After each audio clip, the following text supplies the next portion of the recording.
Win £25,000 with Paddy's Pick 5. Pick 5 winners from our 5 races to win. Paddy Power.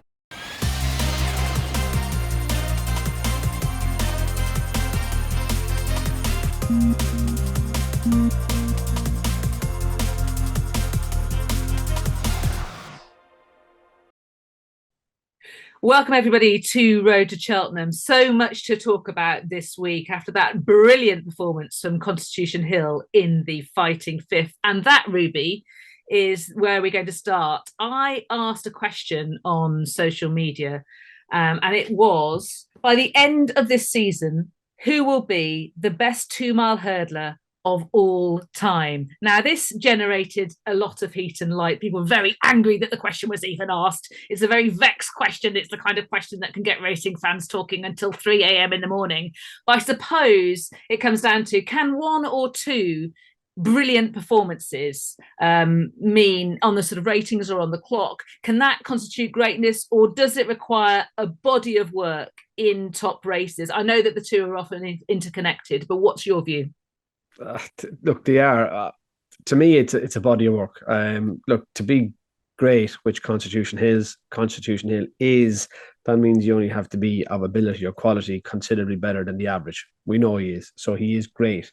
But to be a great or the greatest, to me, it has to happen over a period of time. It's what you can achieve to maximize your potential and talent. He has all the potential, and I hope for racing's sake that he gets to show it all.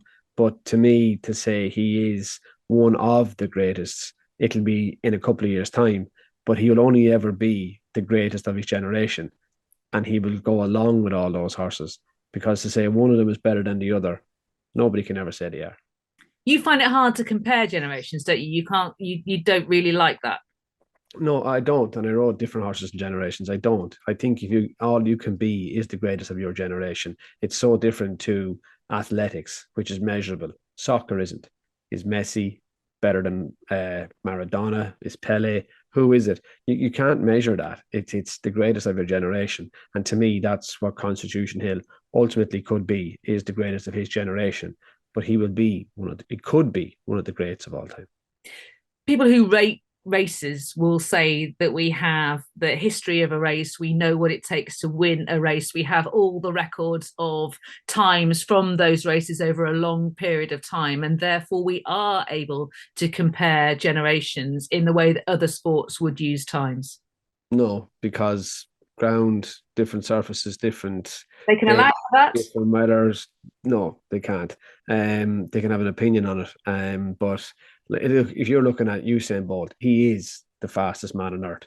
But they're all measurable on the very same surface, running the exact same distance, over 100 meters. David Rudisha, over 800 meters. It's on a tartan track. All right, you're going to say they allow for wind assisted. But like, if it's lash and rain when one horse runs, the tailwind, side wind, headwind, soft ground, and even the difference between goings. Good. Who's good? Different tracks of the courses have different goods. So I don't think it's not exact. And that's why, and to be fair to Timeform, that's why it's 174p, 189 plus. They put P's and pluses and squiggles because they know it's not exact. It's an opinion. There's no opinion in athletics where the clock tells you the fact. In racing, I'm afraid it's opinion. And that's why I will always believe you can only be the greatest of your generation. How would you have voted in the poll? Would you have voted for A, Night Nurse, B, Isterbrack, C, Honeysuckle, or D, Constitution Hill? I don't remember Night Nurse, so I most certainly wouldn't have had an opinion or a vote on him. People tell me his champion hurdle was whatever it was, exceptionally beat champion hurdle winners. And to be fair to Night Nurse, he at least did travel in his career. It's probably the one thing I would hold, not against Frankel, but it's the one thing he didn't do that See the Stars did, was go and play an away game. Night Nurse came and played away in Ireland. Isterbrack, Honeysuckle, at least they both go to the UK and play away. So Constitution Hill will have to play away from home as well for me. Did I get an answer? No. Were you ever going to get one? I was hoping for one. Yeah, I was go on. A, B, or C, A, B, C, or D? B for me, Isterbrack. Okay. I mean, I was appalled that Night Nurse only got 9% of the vote Well, I was appalled you didn't put Faheen or Hurricane Fly in the list. So there's three of us. No, don't worry. Lots of people told me that already. I mean, like you just plucked 4 out of the sky. Actually, you went into your kitchen, got a wooden spoon, and decided how much can I create this afternoon. 9% for Night Nurse is an outrage. 2 champion hurdles, and the lineup for the 1977 champion hurdle, the talent that he beat that was arrayed there is just incredible. I mean, read about Night Nurse, a fantastic horse, 182, the highest rated hurdler of all time for Timeform. Isterbrack is the best horse that I remember racing, but I've just got a feeling the way that Constitution Hill won the Fighting Fifth and the Supreme, I just feel that by the end of this season we could be talking about an extraordinary racehorse, and I hope he is by the end of the season. I hope he is, and I hope if they're brave enough and he goes chasing and he becomes the only horse in Stone Run to win a champion hurdle in the Gold Cup, I hope he goes and does all that, because champion horses are the only team that get horses off the back page, or get them onto the back page now would be great, let alone off the back page. Okay. All right, we are going to take a look at Constitution Hill versus Honeysuckle. This is with a view to them hopefully meeting next March. And we're going to look at the Supreme against the Champion Hurdle over the same course and distance on the same day, same track, just 2 hours apart. What did you make of the two? I think they're incomparable. And look, and the Constitution Hill's time is exceptional, but they're 2 completely different races. All right, they start at the same time, jump the same hurdles. By the time they get to the second hurdle, Constitution Hill is 4.36 seconds in front of Appreciated. Third hurdle is 5.5, and the fourth hurdle is 6.4 seconds in front. One race was run at a really strong gallop. The other race was run at a crawl. The distance between them is too far, but then the champion hurdle does start to catch up. Gets to the fifth hurdle, 0.32 seconds quicker. Sixth hurdle is quicker again, and time to get down to the seventh, which is the second last, they've made up 2.26 seconds. I think the champion hurdle went too slow, then went too quick, and then they faded, whereas Constitution Hills was dead even. It was a really strong gallop. It's pace versus speed, and if you use your pace right, you will run a much quicker time than getting the pace wrong and then trying to use speed. Using speed gets everybody tired. Using pace, they can go forever. I see that split screen as slightly differently from you. I think it's extraordinary that, having basically come back to Honeysuckle comparatively, Constitution Hill is actually lengthening away again from 2 out. And I kind of think that if they did go quick and a bit too much in the champion hurdle, I can buy it for Honeysuckle, who's obviously very, very good indeed, that she would come home at a finishing speed which was slightly above par for Cheltenham. But surely the horses that she's quite comfortably beaten would be further beaten as a result of that, if they had got a little bit too fast in that section. Look, you can argue that, but the other side of the coin is, because of the gallop Constitution Hill went, it means John Bond and Kilcrut were actually faster than Honeysuckle. Do you mean to tell me John Bond or Kilcrut would have won the champion hurdle? I don't think so. But if pace is measured, not measured, if the person in front gets the pace correct, David Radish's 800 meters in London, all of those athletes that ran in that race, even the athlete who finished 8th, would have won gold at Beijing. Does that mean they were the best? I don't think so. And that's where I think times can throw people and distort things. And you can start using times that really aren't comparable. And to me, that champion hurdle versus that Supreme, they might have been in the same day, in the same place, but the way they were run couldn't have been any different. Okay, we're going to have to take different things from that. Let's have a look at the champion hurdle betting. Going into the Fighting Fifth, Constitution Hill was 5-4 best. Coming out of it, 4-6. I thought they could have even gone shorter. Do you like those apples, 4-6? Wouldn't be for me. I wouldn't be brave enough in December to be taking those prices for March. And then we have, of course, the impact on the mare's hurdle. Now, Epitante was quite soundly beaten by Constitution Hill. She exacerbated it with a mistake just at the wrong time. But surely this defeat means that she's more likely to be headed for the mare's hurdle than the champion hurdle. Now, I would have expected her odds to contract. Instead, she sticks at 5-1, the best price that she was beforehand. Yeah, I'd probably prefer that than the odds on in Constitution Hill. At least that's an each way price.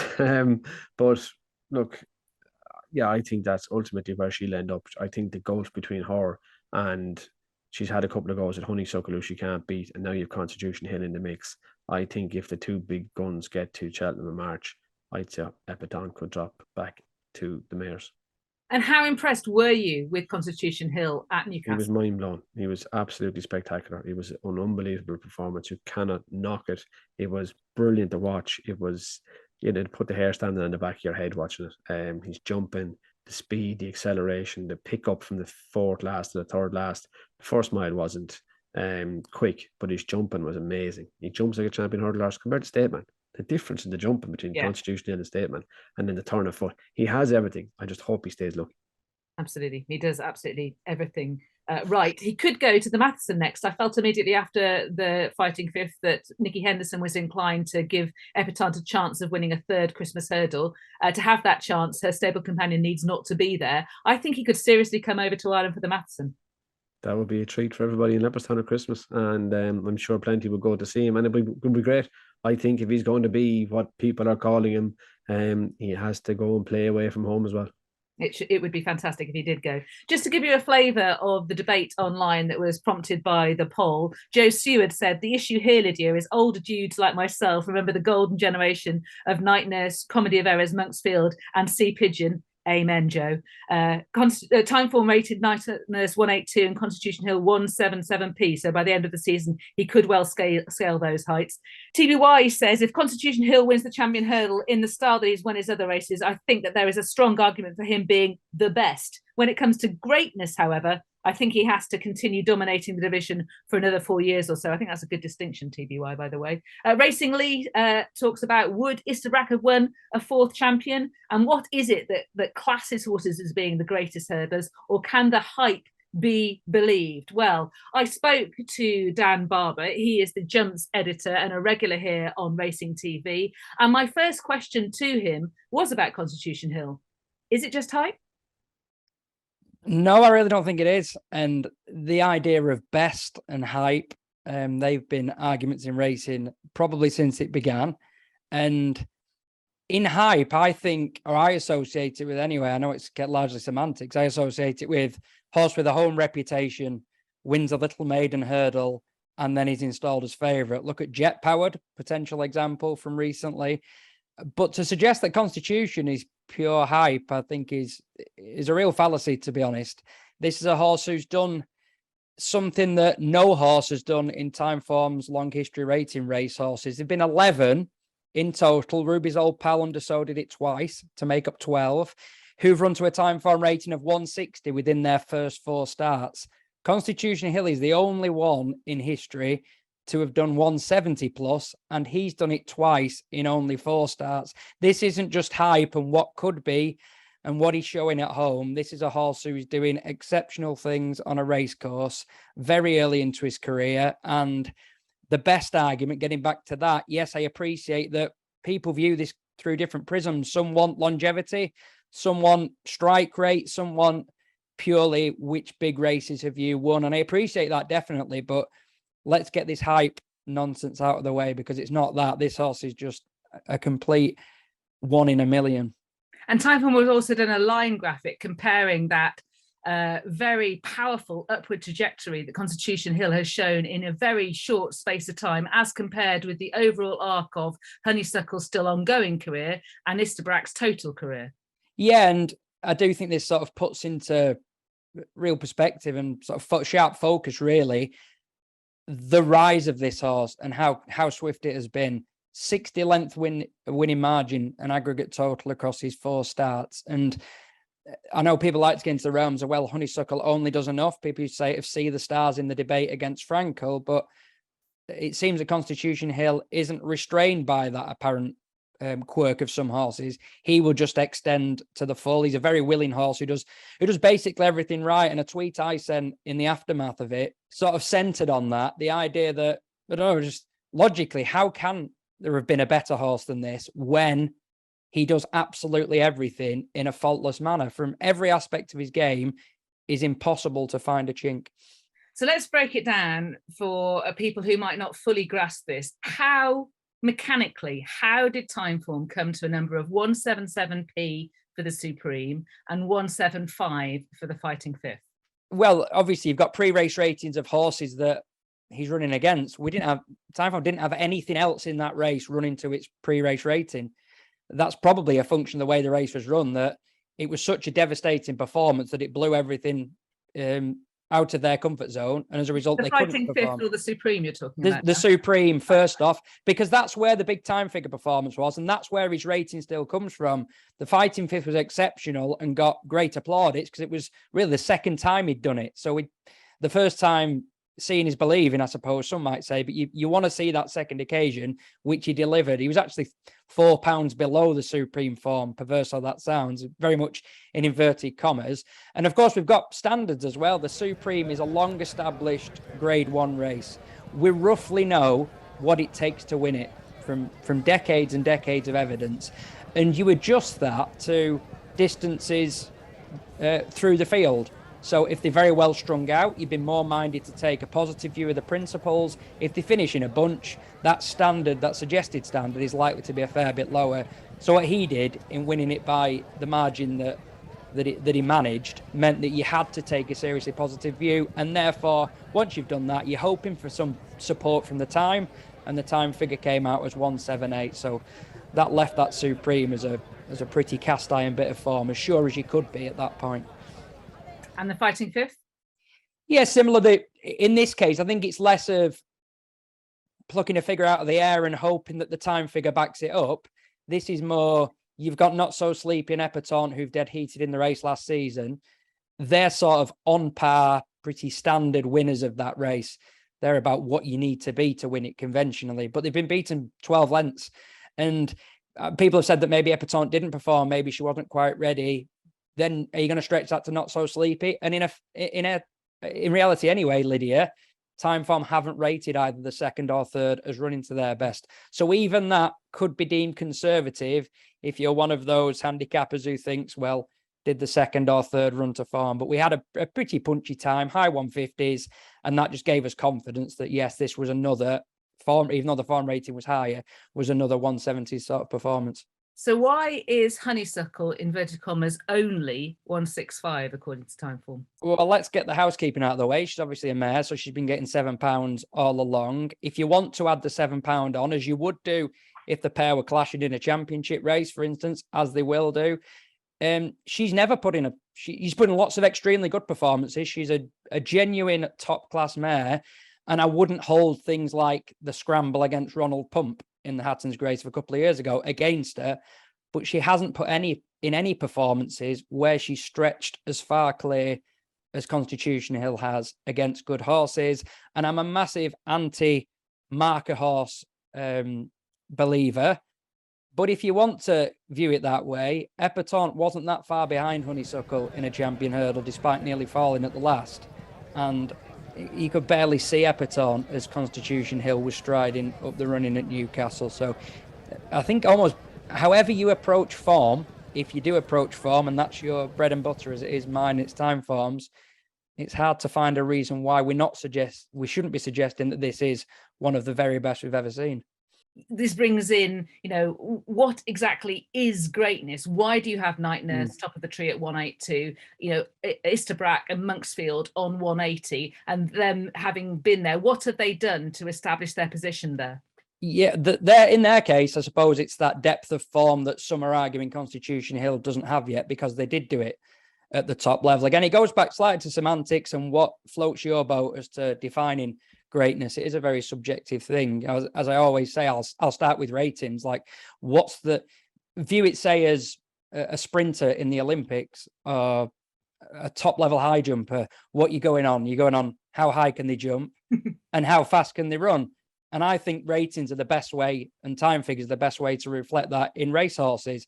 Maybe sometimes it's circumstantial and they need certain conditions in which to achieve it. But I think ultimately a rating is the best guide to a horse's ability and peak ability. As for Night Nurse and Istabrack and Honeysuckle, they've all had opportunity that Constitution Hill hasn't yet. I suppose to that end, that puts an even more positive spin on Constitution Hill because he's doing it so soon. But for those who clamour for longevity and winning the big races, it's not Constitution Hill's fault. He hasn't had the chance to do what, say, a Night Nurse did so far. Night Nurse, going back, when he won at Cheltenham in 77, he had the second and fourth that day, went on to win the next 4 champion hurdles between them. His finest hour, the famous dead heat that the day today and Alan Partridge took over at Aintree, he was giving £6 to Monksfield when they dead heated. I mean, that is bona fide top class form, and that's why Night Nurse is 182. So don't think the Timeform are just propelling this horse to the status as the best ever. He's still only 6. I say only, slightly tongue in cheek. But those horses had so much more opportunity to clock big ratings than Constitution Hill has had to date. And how about Isterbrack? You mentioned him in passing. He's got a figure of 180 with Timeform. Yes, you and I have been speaking privately, and maybe the 180 from which his rating comes, you wouldn't say was copper bottomed. I asked Graham North to try and investigate, would you be able to find a ballpark time figure for this race going back? And it was in the 150s the day he finished second to Limestone Lad over 2.5 miles.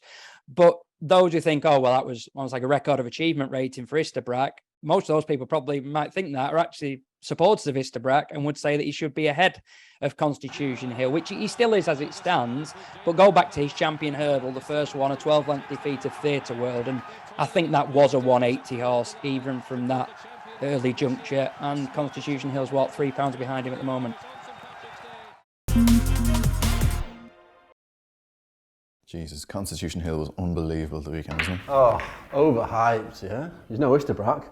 Come back to when he's won 3 champion hurdles. Like, I know he's not Isterbrack, but, you know, he's still only young. He could be anything. What odds on for the champion hurdle? Put some respect on Honeysuckle's name. 16 wins out of 16, unbeaten.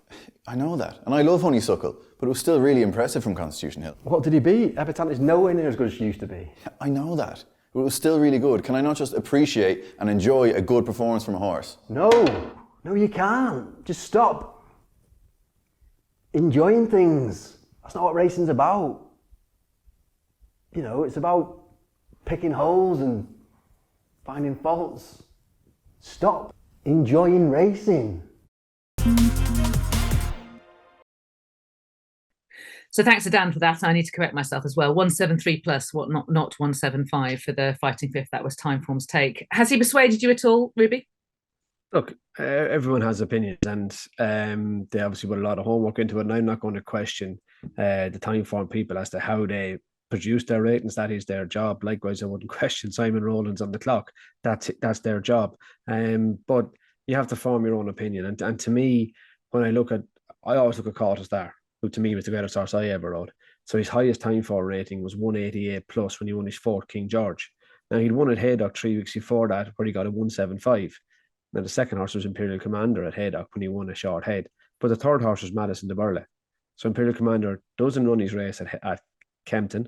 Madison de Burle finished second in the King George, but it's £13 plus better. And that's when he got the 191 from Phil Smith as well. Now, I rode Caudos there. To me, he was a better horse when he won his 1st King George than he was when he won his 4th. That's only my opinion. I was sitting on him.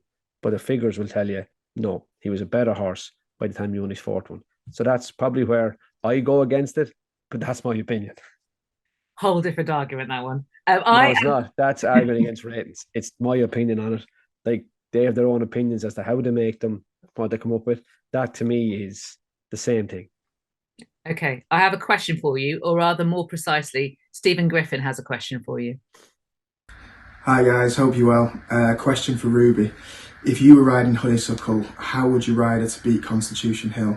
And if you could choose any of the ex-Willie Mullins champion hurdlers to ride against Constitution Hill, which one would you choose? Thanks. First one, if I was riding Honeysuckle, there's no doubt about stamina. And Constitution Hill is only 1 or 2 miles, so you play that card. As in, you say you'd go on before Constitution Hill, try and stretch the stamina? Bring them with you anyway, or try to. It's the only answer you don't have. You have all the other answers. So you're looking for an angle. What answer don't you have? Now, he'll probably get 2.5. Constitution will probably get 3.25, all be told. But that's not proven yet. So, you know what I mean? You have to try and play some hand. Yeah, I'd just be wishing Rachel Blackmore good luck, to be honest. But anyway, carry on. Yeah, and if you were riding one of Willie's? Just thinking out loud, looking at it, is there a front runner in the champion hurdle? No. Constitution Hill will make it if he has to, but it wouldn't be Nico's preference. So, I don't know. Which one of them would you ride? Probably Faheen. Makes sense. Just think of the numbers we could clock in that scenario. Anyway. You wouldn't, because I'd be in front. Park the bus. Now, lads, who wants to win the sprint? If you're allowed to. Anyway, this is all hypothetical. I was always allowed to leave. Let's move on to First Street, shall we? 20 minutes after dominating the fighting fifth with the 1-2, Nicky Henderson pulled out a reserve with First Street. This was a really good weight carrying performance in the Jerry Fielden, wasn't it? It was a really good weight carrying performance, and what I liked about First Street was how well he settled. He obviously wears a hood, but he in the pocket just behind the pace where he has to be ridden further back. Last year, turning out of the back straight, Teddy Boy goes up and takes on Grivatana, and this race got going a long way from home, and they had First Street flat out. Now, the third last, they both jumped it well. The second last looks like Harry Cobden and Grivatana is going better than James Bowen on First Street, but I'm getting £25 off him. But what you like about First Street is he knuckles down, jumps the last, and grinds it out to the line to go and win well. His form ties in with Statement. They were first and second in last year's county hurdle. Is he reserve? Yeah, he is, but he's a poor reserve myself. Well, yeah, we're talking about rare. Who has a reserve for Constitution Hill? Nobody at all. James Bowen was talking afterwards about taking the hood off because he felt that the horse these days settles much better. In fact, he was half asleep at one point. I don't know, is he half asleep? I think when you look at the fractions they were clocking out of the back straight, I'd say more flat out than half asleep. Let's have a look at Honeysuckle's return. Let's talk over what she achieved in winning her last two. Look, it's Ronald Pump she's beaten both times, but look, if we look at from the side on in 2021, 2020 even, it was a dash, didn't go much of a gallop, turned into a sprint, and she was quicker than the opposition. Whereas last year, the race was run much stronger. Honeysuckle went to the front long way from home and just galloped them into submission. She's beaten Ronald Pump twice, so people are saying, well, like Constitution Hill's beaten Epatante, she's only beaten Ronald Pump. But I think from what I can see of Honeysuckle, she just beats whatever's behind her. She was fitter for last year, wasn't she, than the year before? Yeah, apparently so. And ridden accordingly, yeah. Yeah. So the unknown of Sunday's race, or potential unknown, is Classical Dream, whom Honeysuckle hasn't encountered before. How do you reckon Classical Dream is going to be ridden? So one of two ways, isn't it? Does Paul ride him like he rode him at Leopardstown last Christmas? I'm not sure that was by design. I think that's just the way it happened at the tape. He got an absolute flyer and had Florian Porter on the back foot. He did that, tried to do that then again at Gorn on his next start. It didn't work. Obviously got beaten at Cheltenham, came back to Punchestown and sat just behind the pace. Will he make a goal post or a winning post for Honeysuckle? I doubt it. It'll be a long year, and I'd be surprised if Willie wants the whole season left at Fairyhouse. Yeah, absolutely. Well, that's very much to look forward to at Fairyhouse on Sunday. In the absence of Classical Dream taking the lead, it would be likely Ashdale Bob. Ashdale Bob would be the only other front runner, yeah. Saldier, he's still in there. He made it in the Morgiana, up in trip with a run under his belt. But yeah, it'll be interesting to see what they try and do tactically. But Rachel will keep it very simple. She'll be second, third on the outside, and if they go slow, she'll go on. If they go quick, she'll still go on.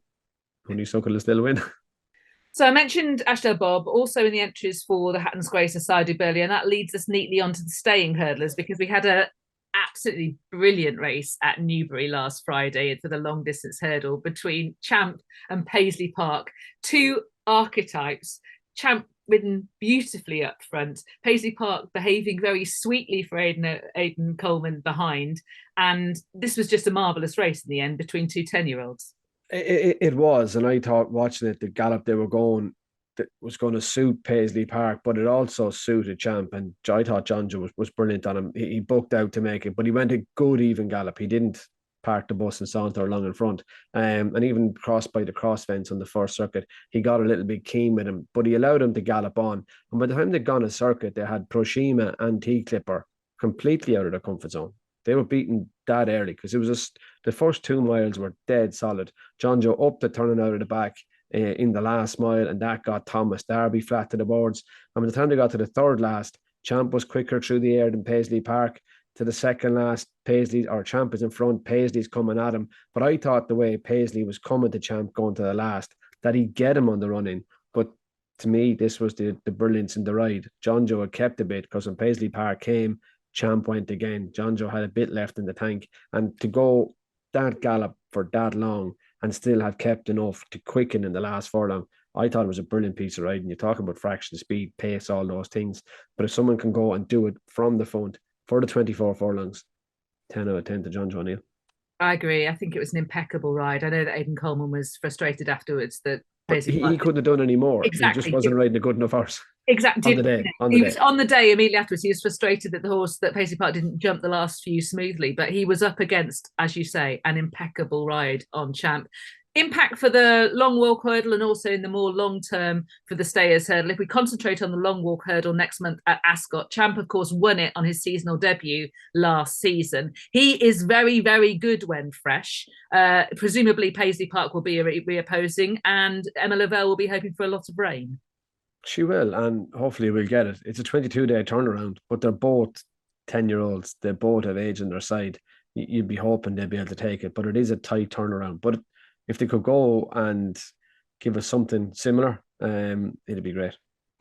Miranda, potentially there, a mare that you talked about last week. Queensbrook is in the entry. Should be stepping up to a new trip. Dashel Drasher, who is pulled out because of the ground at Newbury on Friday, but likes Ascot very much over fences, is in the entries, as is Not So Sleepy, who'd be stepping up to 3 miles for the very first time.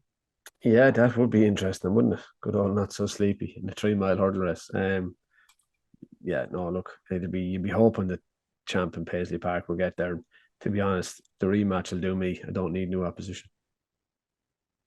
It wasn't just Constitution Hill who was putting up a superb performance at Newcastle. Maybe not so out of this world, but certainly highly substantial. Win from top weight in the rehearsal chase from Presse, Ruby. Yeah, it was. It was a good performance, Lydia. Bit high at the first fence if you were to crab him. Brilliant jump at the 5th, put him in charge of the race. They made an uncharacteristic mistake at the 6th, but he knew what to do. Got his front legs back underneath him, survived that, and into overdrive and happy-go-lucky. Both kept him honest. They went at him all the way with top weight. His first run in a long time. It's happy-go-lucky's first run in a while as well. But, you know, and into overdrive, he gave a lot of weight to an inform horse in into overdrive, who to me looked like an improver. Thought it was a very good performance. I'm sure Venetia Williams and Charlie Deutsch were delighted with him. He won snugly, didn't he? I mean, Charlie didn't even have to use his whip at any stage. No, he always looked like he had enough and was just keeping an eye on into overdrive's nose, sort of behind him all the way up the straight. I thought this was a really substantial performance. And now, if we look at the King George, all of the horses towards the top of the market, or most of them, have returned with career best. You would expect that stepping out of Novice Company from Brave Man's Game, but Presse has done it in a handicap. Envoi Allen, career best last time. Protector, obviously, we're not expecting him to run in the King George. And by the way, Presse would need rain as well. That's going to be a very competitive King George. It is, and look, if you get the rain, it's going to suit Presse. It's not going to suit Brave Man's Game. It will be a competitive race. I think the right horse is probably favourite in Brave Man's Game. Obviously, with a doubt around Presse running, how could he be favourite? But I think in the bigger picture, the one I'd love to own is Presse. I totally agree. I'm a massive fan of this horse, and his owner Andy Edwards was saying repeatedly how lucky he feels to have this horse.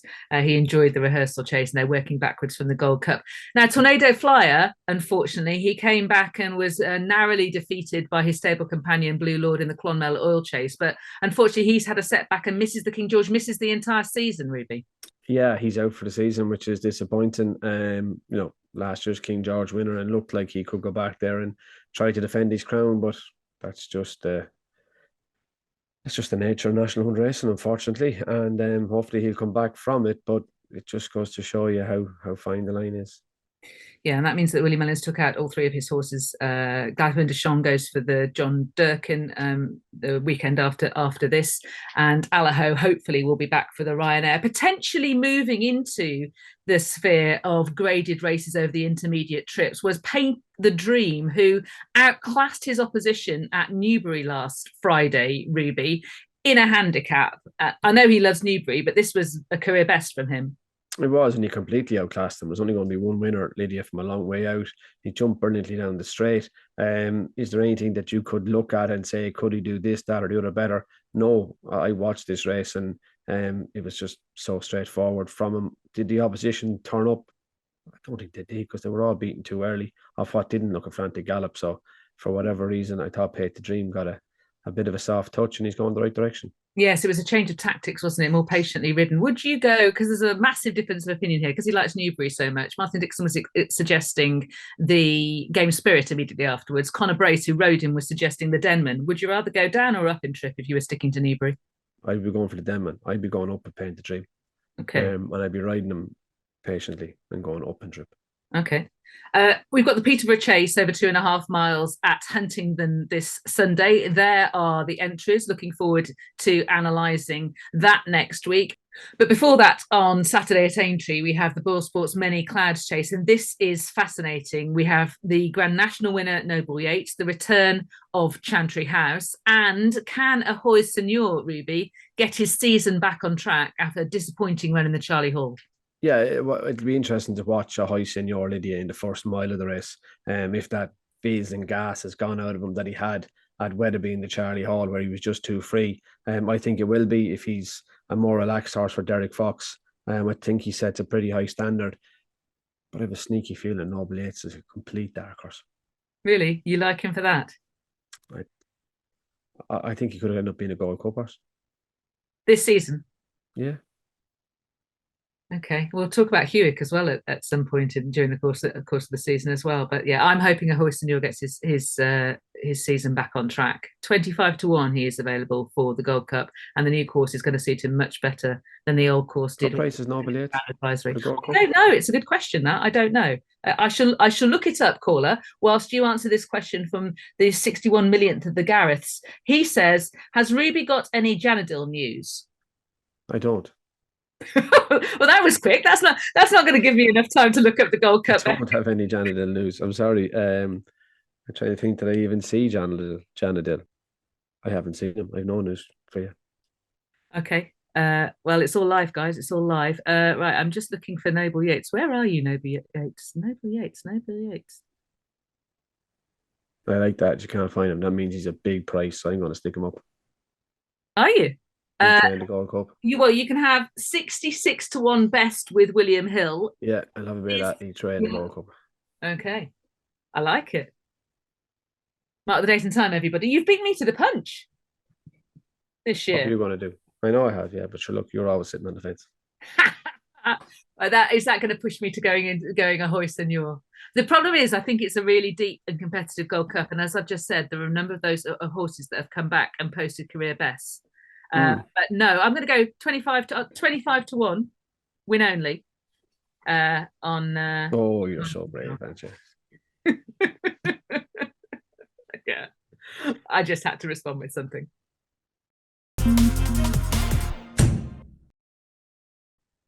Well, that's the tipping done, or at least I think it is, for this week. Now over to Ruby to analyse this. So this week, you decided that I should analyse Harry Skelton on Le Milo in the Coral Gold Cup, and I'm assuming it's because of his whip infringement. So we'll pick it up on the run to the second last fence, and Le Milo is in front. Jericho Rock down the inside, Remastered is right behind them. Now, to me, this is where Harry makes his mistake. When he lands a couple of lengths in front, he goes for his whip in his right hand and gives Le Milo 2 behind the saddle, switches it into his left and gives him 2 more. They're the 4 that Harry really didn't need to use. He gets to the last with a brilliant jump, and then he gets stuck in. And when Le Milo hears Remastered coming, he goes again. When Harry was in front, they were the 4 that he didn't need to use. That was only to sustain the effort of Le Milo. He could have allowed Le Milo to hang in front until Remaster got to him and pushed him forward again, and therefore he would have stayed within the rules and still won the race, because they've pulled plenty far here at Jericho Rock from the last home. I just think that was a mistake on Harry's behalf. It's whip rules. I think the rules have taught guys to be more, and ladies, sorry, to be more diligent with when and how they use the whip. I think Harry just didn't think enough on this occasion. Do you think that the evolution of the rules is going to have a further impact on the way that people ride? I think they will. It's ever changing, and I think we're seeing fewer. I believe we're seeing fewer and fewer infringements. But I will never change my view that the number is not the correct way. Yes, as you have pointed out, Patrick Mullins is quoted as saying that he thinks it might provide a particular problem for Irish riders because they're not riding under the same rules day in, day out, and then they'll have to go to Cheltenham. Yeah, but if you go to France, you're not riding or weren't riding under the same rules as we were in Ireland. If you go to America, Japan, Hong Kong, you ride under different rules too. That, unfortunately, is something they will have to deal with. Absolutely. It's part of the job, isn't it? I should just say the result of the poll. So Harry Skelton got 37% of your vote. John Joe O'Neill got 35% of your vote. I wanted to talk Right about on that chat. one. That was a way better ride tactically. Come on, folks. Pick out something interesting next week, will you? Full up your socks, everybody. But you did at least get to talk about John Joe earlier, Ruby, and give him his plaudits. And Mark Walsh, Dawn Rising, got 28%. We're going to analyse that later on as well. We should talk about the way in which the Coral Gold Cup itself develops, because there are a number of horses that you can imagine, Ruby, will be playing a leading role in staying chasers for the rest of this season. Yeah, you could. So obviously 300 through 5 is an interesting one. He launches at the first fence and gets rid of Adrian Hetson. Didn't give him much chance. When you're going with a horse, hind end lands on it, stalls him, and Adrian's gone out over his shoulder. It was a strongly run race. If you look at them turning out of the back straight on the first circuit, Jericho Rock is the closest of the really fancied ones. By the time they get back to there on the second circuit, you look where the first four are: Milo, Jericho Rock, Remastered. But look where Corach Rambler is. I think Newbury was just too quick for Corach Rambler, and he got outpaced. Further is going to suit him. Be it the Grand National, I don't know. Could it be the Welsh National? Could it be maybe even a Scottish National? But he was building up ahead of steam and he pecked at the back of the third last. And you can take the first three: Milo, Remastered, Jericho Rock, and fourth, Corach Rambler. They're all going to be ultimately heading at a Grand National. Of the rest, I think they probably went a bit quick up front, and Salmon Bustleton, they finished 5th and 6th. I think the loose horse actually helped them to run better than they would have, because they were going too quick. And when the loose horse appeared at the third fence of the straight the first time, it actually slowed them down for a little while, and then they went at it again. They could have done with the loose horse sitting in front of them for longer. Okay, well, you've actually answered Ben Cottrell's question without me needing to pose it. There is Ben's question. Ben, you've already heard Ruby's answer. What was your take, Ruby, on the Troy Town? I thought, again, another really competitive race. Death Duty made got bumped in the air at the first fence in the yellow cap at Jigginstown's, and that put him on the back foot from very early on. The big dog was always in a good position for Keith Donoghue, right down the inside, 4th or 5th. Now, he jumped a little high at times. The 6th fence, he gets quite high. I think at the 10th fence, Lifetime Ambition shows just how good a jumper he is. I think he's tailor-made for the Topham Chase, by the way. Back in trip, rock along and open him up. Ramblin' Jack, there's one to pick out going back in trip. He's only a novice. Maybe didn't get home. He travelled up well to the third last. I think Frontal Assault could be better going the other way around. So handicap chases, right-hand the tracks might suit him. He finishes 4th or 5th ultimately. Lifetime Ambition going to the last just gets tired, runs out of stamina. I think 3 miles and 1 at Navan. And the big dog who wasn't great at the last stays all day. As a Grand National horse, I'd like to see the big dog being a little slicker, but I'm not sure I saw a Grand National winner behind him either. Let's have a look at the Grand National winner. I think Frontal Assault could go one better than the Irish Grand National. Sorry to interrupt, Ruby. Sorry. So if we have a look at the Aintree Grand National betting, obviously we're a long way off that. Has anything caught your eye for it? I'm not convinced about that. I love Corach Rambler. Like you, I'm not convinced about the Grand National course itself for him, albeit Noble Yates defied the usual way of racing in that race last year. He did. That's why I put him up for the Gold Cup, because he defied so much. But Corach Rambler, I just don't know. I think he needs a stiffer track. He needs a more undulating track that slows other horses down. I like Jericho Rock for this, the Grand National. He's my idea of a national horse. I'm a big fan of him. Could well be. But are you going to keep your powder dry on this one? Yeah. Fair enough. Let's move on to the Novice Chasers. As ever, the novice chasing division has been quite compelling in the past 7 days, Ruby. I've certainly thought so. Let's have a look at, first of all, the John Frankham Novices Chase that was won by McFabulous at Newbury. What did you make of this? I doubted McFabulous at Exeter and was pro Time Hill, and this race proved me completely wrong. First fence, they're both quite good, but when they get around to the ditch in the home straight, look at the height Time Hill goes. Now he does come back down again till he gets down into the back straight, 10th fence, the next ditch, again, Time Hill way up, and McFabulous is the one through the air. They get together at the cross fence, third last is the ditch again. This is where the race is over. McFabulous pings it, Time Hill props and has a look. Time Hill jams on again at the second last, and McFabulous is home for all money with a good jump at the last. It was the ditches that caught Time Hill out, but I was much more impressed with McFabulous's way of attacking his fences at Newbury. Let's deal with McFabulous. It's essentially a 2-fence shootout, wasn't it? I mean, other than that, it was an exercise. You're not allowed school in public, are you? Yeah, I'm sure you made that joke last week. I did. He heads for the Cortez Star now. He could have Gelino Bello with him. Gelino Bello was originally entered in the race with Harry Cobden, jocked up, withdrawn because of the ground, and Harry switched to McFabulous. I imagine Christmas will be the same. Good ground, McFabulous. If it's slow, it'll be Gelino Bello. Okay, we'll have to see what Gelino Bello does next. Let's hear from Philip Hobson what he made of Time Hill. He was more careful than the first time. The first time he ran over fences at Exeter, he jumped the first two a bit big. Here, he jumped lots of them quite big and a little bit guessy, safely, but but with lacking a bit of confidence, particularly at the two ditches he had a good look at. Yeah, disappointing, obviously, but it's only his second chase, so we hope we bounce back again. Certainly for the time being, we'll keep over fences now. Right, so it is in the back of your mind that he may not take to the discipline. If he had another run or two like that, you'd be thinking about going back over hurdles, I suppose, but we're not thinking that way yet. So, Ruby, he is feeling, basically Time Hill hasn't taken defences so far. He's had 2 goes at it. They're going to persist, but clearly in the back of Philip's mind is the potential for switching back to the stayers. You would expect him to get a safety entry, wouldn't you, for the stayers hurdle in March? You would, but I'd agree with Philip. It is ditches that are his issue, and maybe he will overcome that. Let's discuss the Coral Racing Club Berkshire Novices Chase, which happened at Newbury the previous day. And this was something of a surprise. Sebastopol beat Stage Star. Yes, and was it a surprise? We kind of thought at Warwick, the Stage Star had been a bit careful. Now down the back straight, you can't see him. He's hanging to his left and he guesses at the 8th fence, which we hadn't seen him do at Warwick. If anything, he was quite careful at Warwick.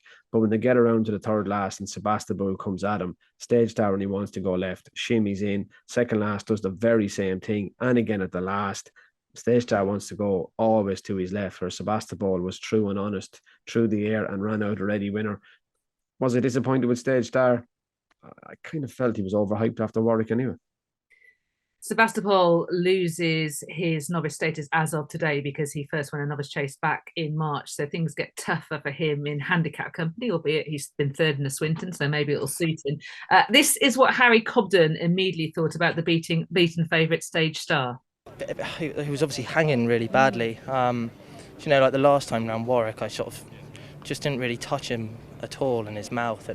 But here today, as you see, the rail's quite a long way in off the fence, so I actually had to ride him, if you know what I mean, in between the fences, and the only time that he was sort of fine was when he was on the rail, but he was even going around the bloody bends on the wrong leg, so I don't know. He obviously hasn't turned up today and he wasn't himself, but he seems fine now after the race. I'm sure something will come to it, whether he's pulled a muscle or whatever, but maybe it was the good ground, he didn't let himself down on that, I don't know, but yeah, slightly disappointing. So Harry's expecting some sort of physical problem to come to light? So he's hoping it will. Wonderwall shaped quite well, I thought. Chase did for a long way. Did. And Campron, my goodness. Man versus horse. Campron 2, Aidan Coleman 0. Horse will always beat man, did you? Honestly, Aidan very much has my sympathies. That horse just looks like a double agent to me. Let's discuss the Coral Novices Limited Handicap Chase, which was won by Frere Darms. This is a progressive horse. He won from slightly out of the handicap. He did return with a cut, but it was a good performance. It was a good performance. Balco Coastal, though, missed the first fence. 8th fence again. Balco Coastal wasn't much good, but you get to the fourth last. Look at the stretch on the field for a novice handicap. They're so well strung out, and Harry delivers Frere Darm down to the second last and goes away to win, going to the last. Looks like he could go up in trip though, the winner, I thought. As he's climbing the weights to defy the penalties, I think, and going up in grade, I think he'll have to go up in trip. He did travel well, but I think further he's where he's going to have to go. Okay. Dan was mentioning the Pendle next February. How far is the Pendle? 2.5, isn't it? Yeah, Kempton, is it? You think that might be a bit quick? No, be all right. Okay. Soaring Glory was meant to run in that race, didn't. Instead ran at Carlisle on the Sunday, but jumped very poorly. Yeah, but the horse that won the race really impressed me. And watch him going to the first fence. You talk about a horse attacking his jumps. This fella sees the first Bass Rock and boom, out through the air.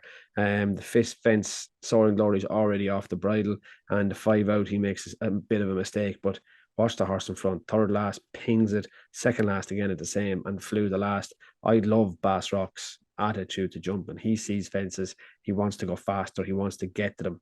He just loves it. Yeah, I really, really like this performance. Sandy Thompson trains him and said that he's quite a burly horse and he's going to improve for the run. Looking at his hurdles form, it looked like he'll improve for stepping up in trip. We've got 2 horses with more chase experience behind him in second and third. There is nothing not to like about Bass Rock's performance there, I think. How about Fil Dor making his debut over fences and beating Sanois at Navan on Sunday? Thought it was a good race. Look, they were both very good at the second fence. The fifth fence, first in the back, Fil Dor flies it, whereas Saint Roy gets a bit close. And the same at the fourth last. Fil Dor was just marginally quicker than Saint Roy behind them. But if you're watching it on the tracker, they're really quicken down to the third last, the second last. They pulled so far clear of the rest, and Fil Dor outsays Saint Roy. But he was getting £8 from him as well. But you'd have to like what Fil Dor did, and you'd think there'll be plenty of chases to be won with Saint Roy.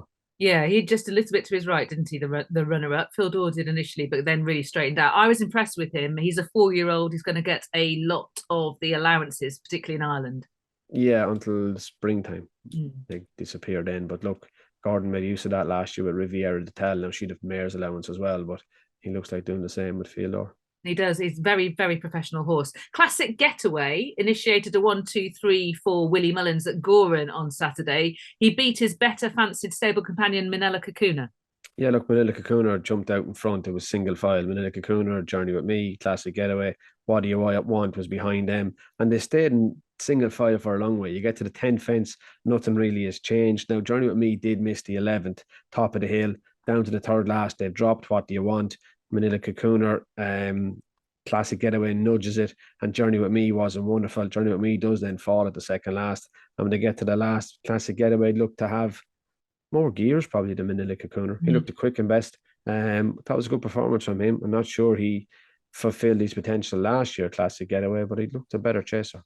He really did. He had a bit of a torrid season, didn't he, last year? Big price tag, and so lots of eyes on him first time, and was far too keen. Do you think he knew that? No, I've just meant that the amount of eyes that were on him, it meant that it was quite a public defeat by a stable companion, wasn't it? But he bled in the Albert Bartlett. He got demoted a place at Punchestown. It was a bit of a luckless novice hurdle season. It looks like chasing is more his bag. It most certainly did. And Manila Kakuna, maybe he was just outspeeded, as you say, but he did have his own way in front, didn't he?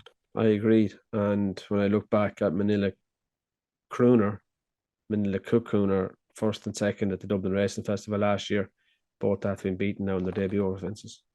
Right, back to Britain for our last bit of evidence, and this happened quite recently, yesterday at Haydock. Beauport, who was withdrawn, remind me where Beauport was withdrawn, Ruby, was that at Newbury? Yes. Wasn't it?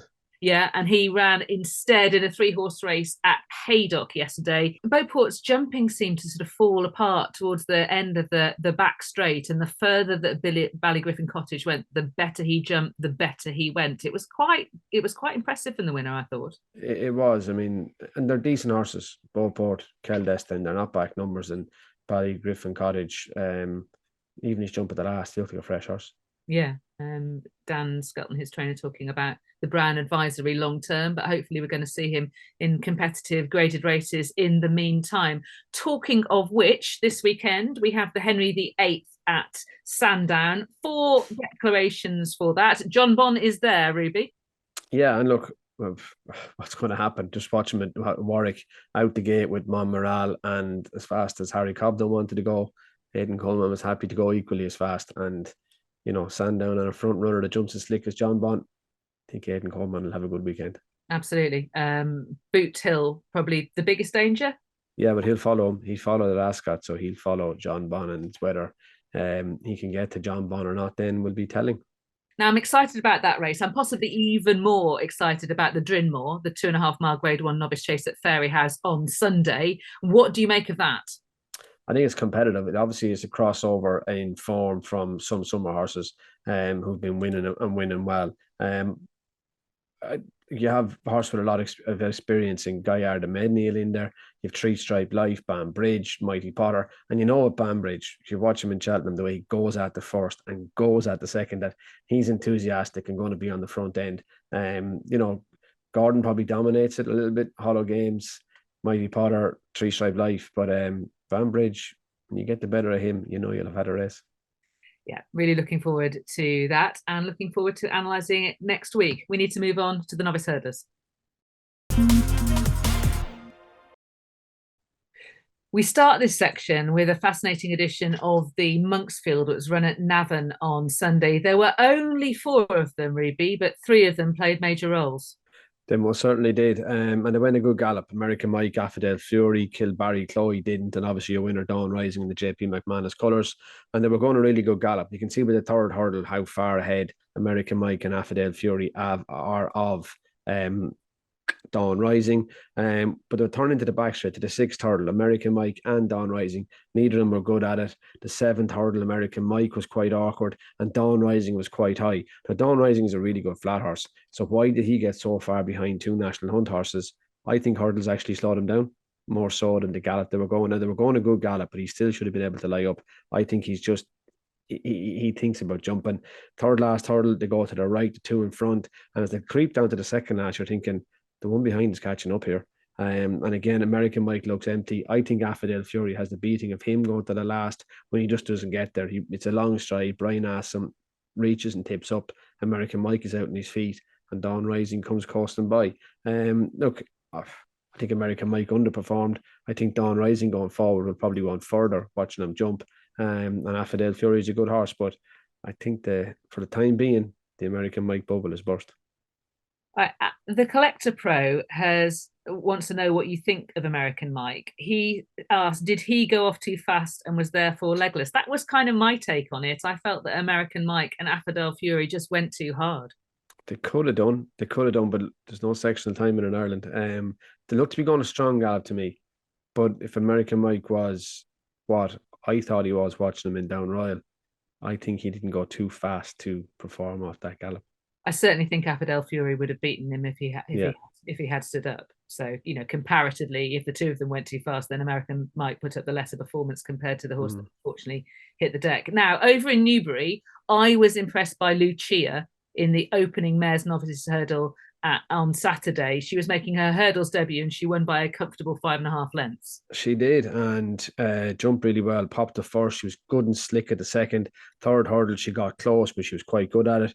Second last, a little bit high maybe, but she was long, and then makes her only mistake at the last where she's awkward. But I thought she did well. She quickened up again on the run in. It was a really good performance. But look, this show is only an hour. We could go through any amount of novice hurdlers. Grange Clare West, we did Lucia. I know the way you're thinking. Calanisi Star, Stay Away Faye. You can keep going. Jet Powered. You can just keep going. And there was a couple of others too. I was really impressed with Rare Edition at Doncaster as well. But look, we don't have the time to get to them all. But there's loads of good novices out there. Well, there's the Royal Bond, isn't there, at Fairyhouse on Sunday. So I reckon we should make a thing of the novice hurdlers next week, and that's the way to look back at the last fortnights. We will do our best, Lydia, but this National Hunt season is, it's so boring. There's nothing happening. Yeah, we struggle to get everything in for the hour. Right, let's look ahead as our final act to the Betfair Tingle Creek. And the great news is that Shishkin and Edwardstone have both been declared. The only horse that isn't there is Captain Guinness. If they all go, this is going to be a super race, isn't it? Oh, it will be a cracking race. Look, the official going is good. It'll be interesting to see if they do all go. Look, last year's Arkle winner against the horse that blew out in the champion chase, but he's ultimately a really good horse, and he's showing Grenadine, who was so impressive when he beat Dolos in the Halden Gold Cup. Gentleman to me was disappointing at Naas, but yeah, any Funan Blue Savola. So look, they're pretty much all there, bar Endergamine, and it'll be interesting. It will be. I think you're right to point out that there is the possibility that Alan King and Nicky Henderson are going to be conservative, aren't they? Going to have a look at the course at Sandown and see whether they feel it's suitable for Shishkin and Edwardstone. In any circumstance, I fancy Greenacine. I think he's improved a bit this season. He loves Sandown. He's got the benefit of a run under his belt. How about you? Shishkin runs, I think he'll win. If Shishkin turns up like the very best Shishkin, then absolutely you'd have to be scared of him. Right. Well, thank you very much for your thoughts this week, Ruby. I hope you've enjoyed the show. I look forward to next week certainly. as well. Yeah, it should be good. If you need more, racingtv.com/road to Cheltenham. But we'll see you next week. Bye-bye.